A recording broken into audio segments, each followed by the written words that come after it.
queridos alunos, nosso curso já está indo de vento em polpas e é bom eu estar aqui com vocês para a gente fechar alguns assuntos que nós temos discutido ao longo do curso e alguns pontos que gostaria de reforçar a partir dos comentários de vocês, a partir dos comentários nos fóruns de dúvidas, nos fóruns de discussão. Então, eu queria começar sobre uma dúvida que foi colocada lá no nosso fórum de dúvidas, onde tinha uma questão sobre a distinção entre conciliação, mediação, negociação, arbitragem. Então, para esclarecer esse ponto, eu convido vocês depois a retomarem lá na nossa aula 1, tem um quadro da administração de conflitos, onde a gente apresenta três grandes mecanismos, três grandes sistemas. Primeiro, a gente naquele momento falava que gestão de conflito, administração de conflitos, ela passa por uma tomada de decisão.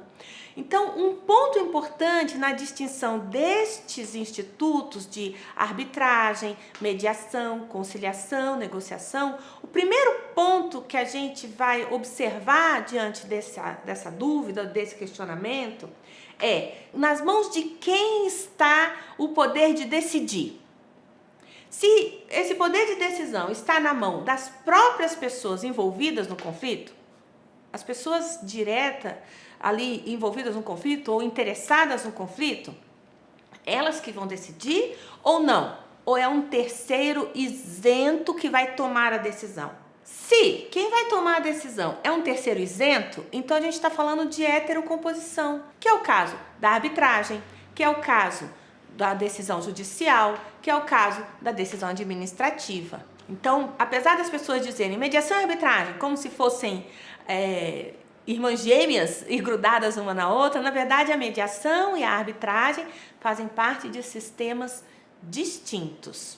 Agora, voltando lá, se na hora que a gente vai olhar a questão e quem decide são as pessoas que estão envolvidas nesse conflito, então são as próprias pessoas, não é um juiz, não é um árbitro, não é uma autoridade administrativa, são as próprias pessoas que vão tomar a decisão de como seria a melhor caminho nesse sentido. Aí a gente vai então para negociação, mediação, conciliação, a gente está na autocomposição.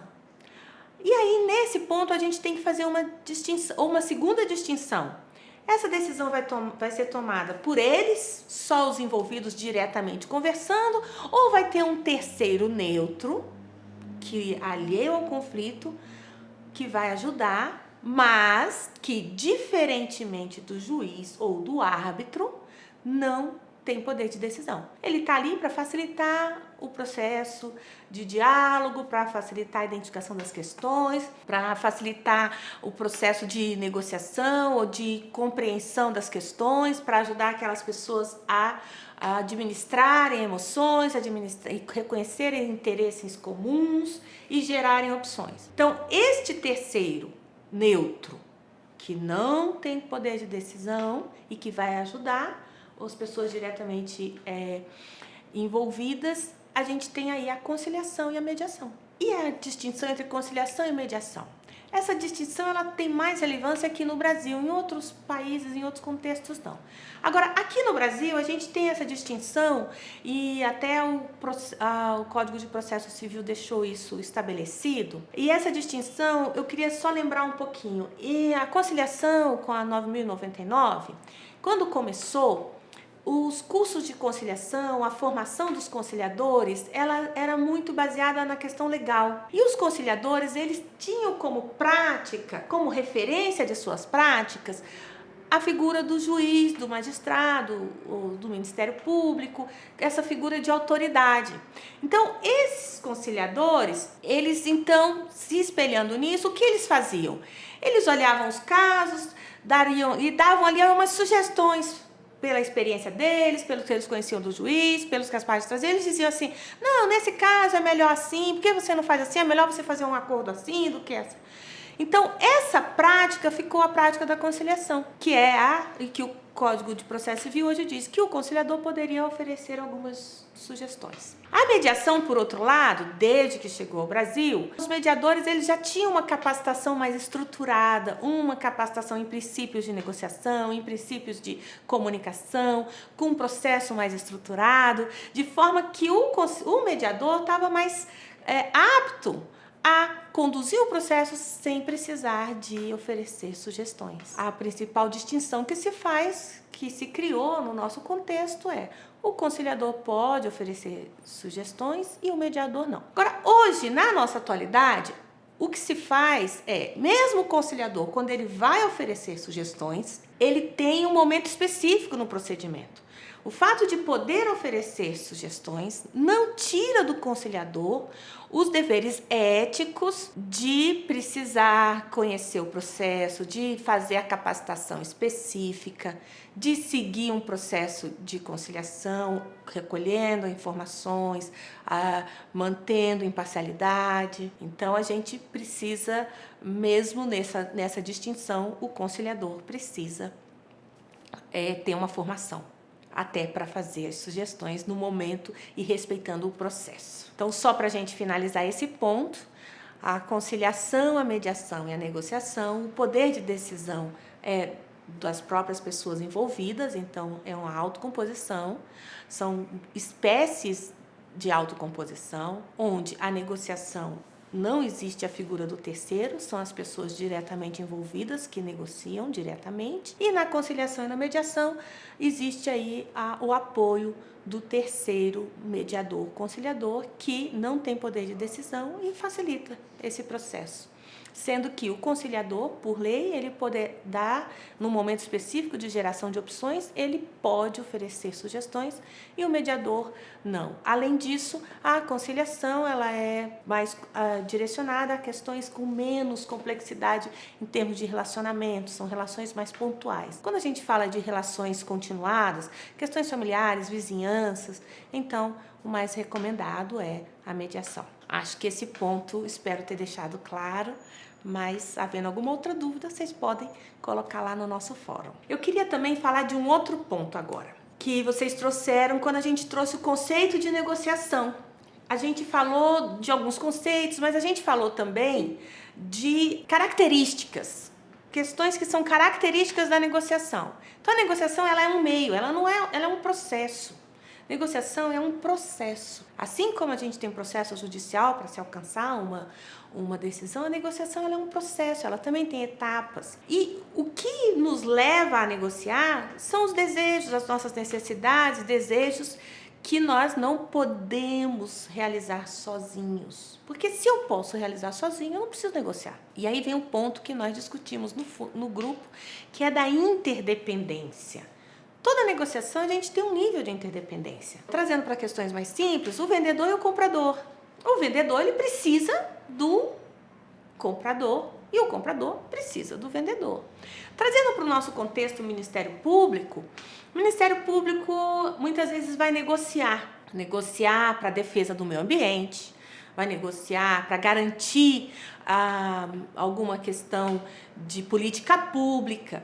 E qual é por que o Ministério Público negocia? Porque, dentre as estratégias do Ministério Público, muitas vezes o promotor entende que a estratégia mais eficiente ou mais rápida, mais resolutiva é a negociação direta com aquelas pessoas que o Ministério Público, de alguma maneira, depende que elas tomem decisões para que esse direito seja garantido. Então, existe aí um nível, a gente negocia com que a gente tem uma interdependência. E é interessante isso porque também, a partir disso que buscamos com quem vamos negociar. É com o secretário para alcançar esse meio ambiente protegido. De quem o Ministério Público precisa que tome essas decisões? De quem depende esse meio ambiente protegido que o Ministério Público quer ver efetivado? Um secretário? Então, vamos negociar com ele. É nesse sentido essa interdependência. E também para esse secretário, por exemplo, é interessante negociar com o Ministério Público porque ele tem outros interesses. Tem interesse de manter a imagem, tem interesse de, às vezes, é lógico, interesse de não ter a questão ser processado, às vezes responder por um crime.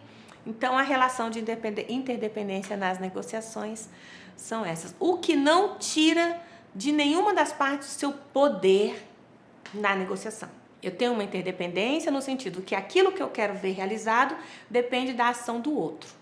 Mas, como o Ministério Público tem muito poder na negociação. Pela credibilidade, pela força que tem, não pela questão judicial. Então, a interdependência não diminui o poder de cada parte na sua negociação. Mostrando assim numa compra e venda, existe essa interdependência.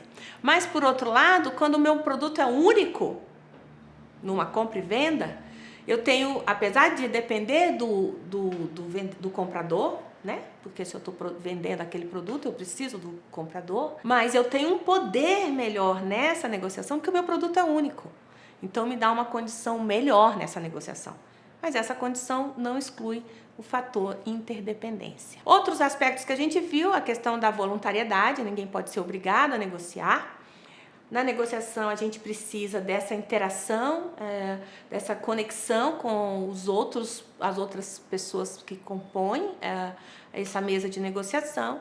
A comunicação, a gente está vendo quanto é importante, porque ela é a via régia, é a forma como a negociação se caminha. É o instrumento do negociador é uma boa comunicação. E a gente negocia porque a gente quer encontrar um acordo, chegar a um consenso, a uma solução que seja aceitável para todos. A gente também viu no nosso curso um outro aspecto que eu queria trazer aqui, quando a gente está falando dos princípios, né? Mas antes de falar dos princípios, eu queria retomar um ponto do áspero e afável. Normalmente, quando se negocia por posição, o que é posição? Aquela eu antes de ir para a negociação, eu já tenho a minha proposta. Eu já sei qual é a solução. Então, eu tenho a minha posição. A minha posição está aqui, às vezes o TAC já está até assinado. Já está assinado não, já está até redigido. E aí, o que nós temos? Essa é uma posição. E aí, eu vou negociar com essa posição já pronta. Com essa proposta, com essa minuta, não? E então, eu vou ter duas opções. Ou eu vou ter uma postura mais áspera ou mais afável. Mas uma ou outra são para convencer, pressionar o outro a assinar, a adotar aquela postura, aquela posição que eu escolhi. E isso nos leva para esse dilema áspero ou afável que nós já estudamos. Característica das negociações por posição. E aquele outro ponto que vocês trouxeram. Mas se eu for muito afável, a minha imagem como Ministério Público, como é que fica a minha imagem como promotor, como membro do Ministério Público? Então, a ideia é que a gente possa não entrar nesse jogo. Né? O que eu faço? A proposta, então, é mudar o jogo. Buscar uma outra forma de negociação. Onde esse resultado, essa proposta ou os termos, eles vão sendo construídos conjuntamente. E é lógico, considerando os limites que o Ministério Público pode, os limites do que o outro consegue, ou que é aceitável para o outro também. Então, a ideia é não ficar nem no jogo áspero, nem no afável. Que geralmente a gente se sente pressionado esse jogo quando já tem uma proposta, uma posição pré-definida. Quando a gente se muda o jogo e vai construir esses acordos sem abrir mão de nenhum direito, sem abrir mão de nenhum valor fundamental, porque especialmente quando a gente tem vários valores, direitos importantes, fica mais importante ainda essa outra metodologia de negociação, a negociação por interesses, porque a gente não vai negociar se vai efetivar o direito, ou abrir mão ou não de direito. Não é essa a proposta. A proposta é negociar como realizar ações que garantam o maior número de direitos, o maior número de valores para a sociedade. Então, acho que a gente então fala dessa questão do áspero e vamos mudar o jogo. Como mudar o jogo? Partindo para para as negociações por interesses, que, como nós já vimos lá, tem 4 princípios, que vocês mesmos já discutiram, que um dos mais difíceis é separar a pessoa do problema. Separar a pessoa do problema é muito mais difícil do que a gente às vezes imagina, porque o nosso primeiro ponto é imaginar que a pessoa é o problema. E muitas vezes, quando a gente consegue se afastar um pouco, não reagir, a gente consegue ter mais clareza disso. Nesse ponto, as emoções e a comunicação são de extrema importância. E aí, ouvir muito, já que esse é um princípio dos mais desafiadores, então a gente precisa trabalhar bastante as emoções e a comunicação para conseguir efetivar esse princípio. Os interesses também não são tão fáceis, porque muitas vezes a gente confunde posição com interesse, aquilo que a pessoa está pedindo, e também na nossa cultura, às vezes os interesses estão ligados a interesses obscuros. A gente sempre fala, a pessoa tem interesses obscuros, então existe assim algo nessa palavra que a gente precisa também recontextualizar. Nem sempre os interesses são obscuros, às vezes são, mas nem sempre. Então a gente compreender melhor os interesses até para poder distinguir o joio do trigo, não? As opções também, a gente já até colocou lá no nosso vídeo, lá e no nosso material, os passos, porque a nossa tendência é achar que eu já tenho a proposta, eu já sei, eu não preciso de muitas opções, porque eu já sei a melhor opção. E aí isso inibe a criatividade, especialmente quando a gente tem valores ou negociações mais complexas, a gente realmente precisa de muita criatividade. A sugestão é separar o momento de criar do momento de avaliar as opções, sempre criar o maior número de opções possíveis, no mínimo um a mais do que as pessoas que estão na mesa. Por fim, os critérios. Os critérios acho que é o mais fácil, porque no contexto jurídico, os critérios a lei já diz, a jurisprudência, os costumes, então esses realmente vocês apontaram lá, não seria o mais desafiador. Para facilitar ou para tornar esses conceitos um pouco mais próximos da nossa realidade, nós criamos algumas perguntas norteadoras sobre cada princípio desse. E aí o convite é que vocês realmente olhem lá nas nossas planilhas. Quando a gente fala em pessoas, o que a gente está falando? Quem são as pessoas? Quem está diretamente envolvido? Quem precisa participar? Ou quem não está diretamente envolvido, mas influencia? Essas pessoas envolvidas, elas têm colisões entre elas? Se tem, se sim, quais são? Então, isso é um mapeamento que a gente vai fazendo da situação em relação a pessoas. Em relação a interesses, quais são os meus interesses nesse ponto? Quais são os interesses da pessoa? Por que é tão importante isso que eu estou pedindo? Por que é tão importante isso que o outro está pedindo? Com relação às opções, realmente a gente criar várias opções, não? O que mais poderia ser feito?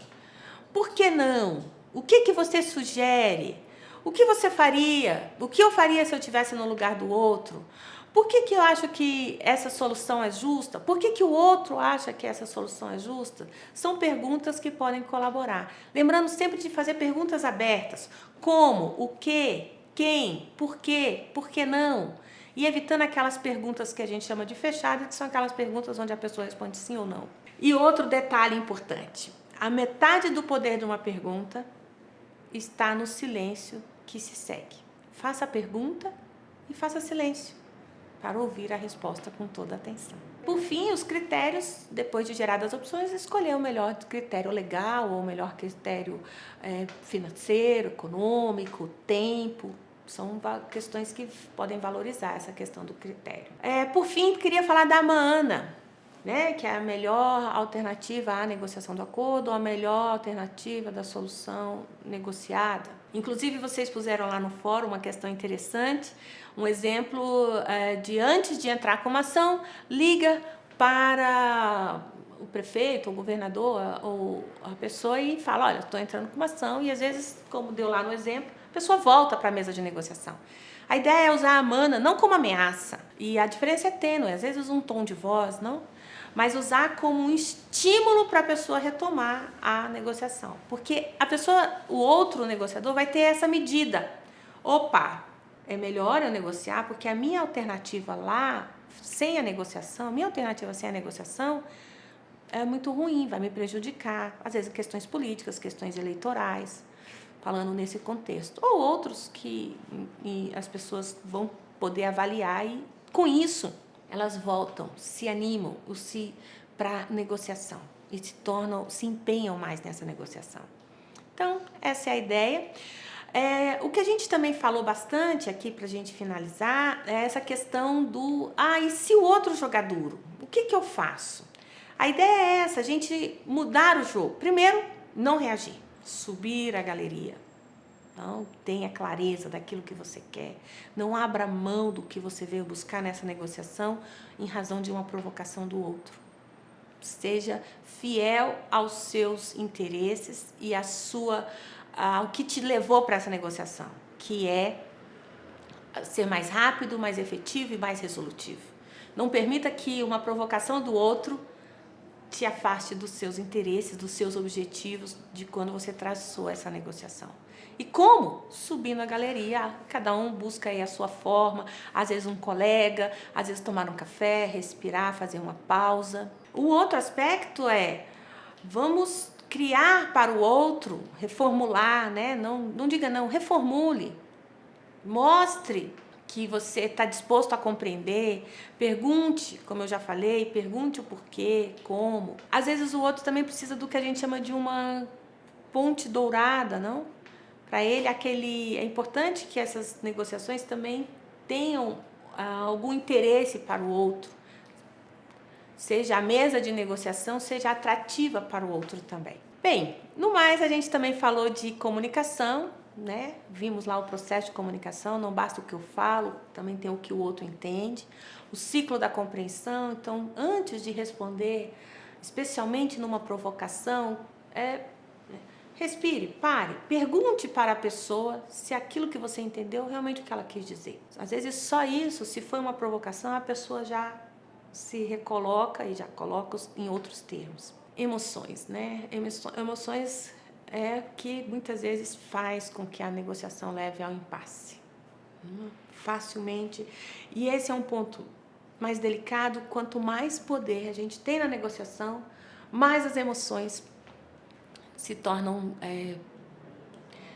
precisam de uma melhor atenção. Por quê? Quanto mais poder eu tenho numa negociação, uma provocação e eu já reajo de uma forma mais dura, mais tempestiva e volto lá para aquele jogo do áspero e do afável. Então, a gente ter o colega, ter alguém junto numa negociação mais complexa, criar o seu mecanismo. O professor Uri, que nós vimos nos vídeos, ele costuma dizer que muitas vezes ele escreve na mão o interesse dele e durante a negociação, nesses momentos, ele dá uma olhada para ele não fugir do que ele foi fazer ali. Como lá naquele caso que ele falou do Hugo Chávez, se vocês viram, o Hugo Chávez gritou com ele e ele pensou em reagir, mas falou, não, qual é o meu interesse aqui? A buscar a paz, então, às vezes escrever na mão, outros negociadores usam apertar o dedo, ficar com a mão fechada assim para lembrar o que estou fazendo aqui, né? São mecanismos que a gente vai criando ao longo da experiência, das negociações. Eu espero que vocês estejam conseguindo acompanhar. Qualquer ponto, estou lá no nosso fórum de dúvidas, pode falar com a gente, estamos lá para esclarecer. Estou bastante empolgada e feliz, como eu já falei para vocês no nosso fórum, nossa turma muito engajada, muito comprometida. As planilhas que a gente colocou lá são perguntas norteadoras. Lógico que nem sempre nas nossas negociações a gente vai usar todas aquelas perguntas, mas escolha de cada princípio 2 ou 3 e coloque ali, ou 1 ou 2, quantas você achar convenientes, e coloque ali do seu lado para você ir se acostumando a elas e pensando na negociação a partir dessas perguntas. Negociação é muito mais perguntas do que propriamente a gente já ter uma resposta pronta antes dela. Quando a gente vai com uma resposta pronta antes dela, a gente fica numa negociação por posição. E a ideia aqui em vários contextos, a gente já viu, não existe uma melhor do que a outra, mas a gente precisa reforçar os nossos aprendizados, os nossos conteúdos e a nossa prática nesse outro modelo.